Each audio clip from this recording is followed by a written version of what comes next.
Well, ladies and gentlemen, here we are, first day of the new year 2019. And I would love to begin on a positive note, send you out there with a positive message. But I'm not going to do that. I could, but I'm not. Instead, I am going to issue a warning to everyone for the year 2019 and beyond.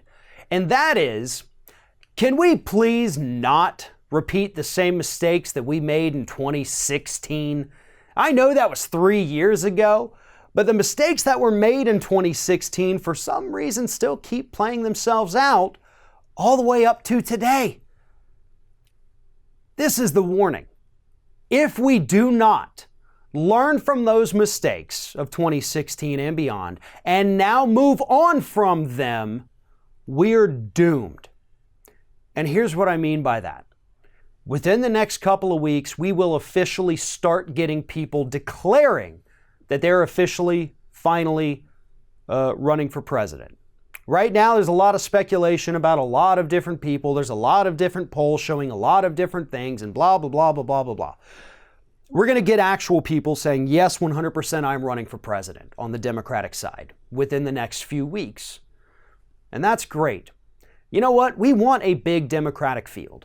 We do not want it to be like last time where it's one person versus the other person because everybody else dropped out halfway through the first Democratic debate.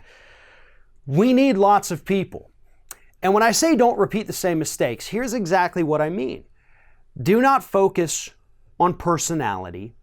Do not focus on, is this the person to beat Donald Trump? Focus on issues. Focus on voting records. Focus on policy.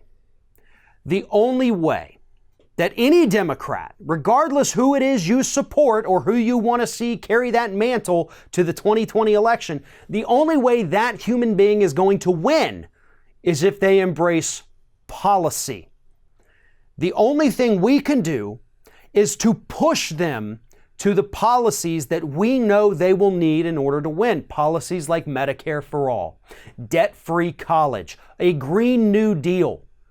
Those are winning issues that a majority of people on either side of the aisle actually support. Expanding Social Security is another one. Republicans and Democrats, the voters actually support that. Any Democratic candidate that does not support those ideas is a lost cause. But we cannot have this cult of personality that defined the 2016 election. We cannot allow corporate centrist third way Democrats to spread lies about any of the candidates. Right now, they're telling us Bernie Sanders has a problem with African Americans and any non-white, non-male voter. The polls, the statistics, the demographics show that that is a lie. He is actually doing best among those folks. He is the only politician in the United States with a net positive approval rating from everyone. That bodes well for Bernie, but don't tell that to the centrists, the third ways, because they're out there telling you the exact opposite. And I don't care if you support Bernie or you don't like Bernie. It's your choice. But can we have it be about policy and not about some lie being pushed by establishment or by centrists? Same thing with Beto O'Rourke. Maybe you think he's a cool guy. Maybe you like the way he skateboarded off that stage or through the Whataburger parking lot or wherever the hell it was. Fine. But do not vote for somebody based on that. Vote for them based on their record. And if you still look at his record and say, you know what, I prefer this, that's your prerogative too. I disagree with you, but that's on you. You make your choice. This can't be about personalities. It has to be about policy. And that is one of the biggest reasons I say we need to have a big primary field. You know, as of right now, with the people who've said, I'm thinking about running, I myself personally would lean towards Sanders. As more people enter this race, that could easily change because guess what? I don't agree with Bernie Sanders on 100% of things. There are things in his voting record that give me very real cause for concern. Specifically, his vote was about the immunity for the gun industry. I do not like his rationale for allowing them to have the immunity. I don't buy it. That troubles me.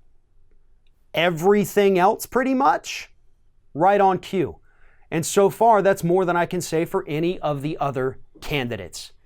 But in order to focus on policy, in order to avoid those 2016 mistakes, here is what you have to do. You have to turn off the corporate media.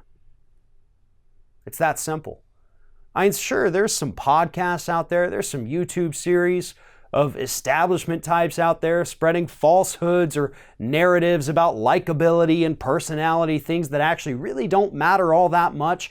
Tune those out as well. Focus on the policy, do some research yourself. Find out who best fits your needs, your wants, your future for America, and vote for them in the primaries. That is the best thing we can do. But if we're going to get bogged down into all of this misinformation from the establishment, from the centrists, that is where it comes from. It's coming right now. Then we're going to repeat those same mistakes, and we're going to be looking at another 4 years of Donald Trump.